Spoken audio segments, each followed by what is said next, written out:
তার জন্য 1 KG chicken নিয়ে এই যে 1 চামচ হলুদ গুঁড়ো, এই যে 1 চামচ লঙ্কা, 1 চামচ জিরে, আর এই 1 চামচ সয়া সস এই দিয়ে দিলাম, ভিনেগার এই যে 1 চামচ।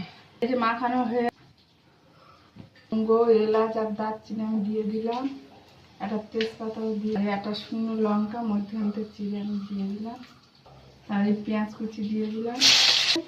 এবার এই যে 1 চামচ আদা বাটা, 1 চামচ রসুন বাটা দিয়ে টমেটো দিয়ে দেবো।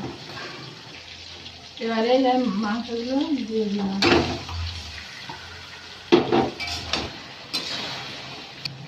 আমি এর মধ্যে লবণ, কাশ্মীর লঙ্কার গুঁড়ো, হলুদ গুঁড়ো আর জিরের গুঁড়ো দিয়ে মশলা ধোয়ার জল আমি দিয়ে দিলাম, ধনে পাতাগুলো দিয়ে দিলাম। করে তোর মতো আরও দেখুন বন্ধুরা।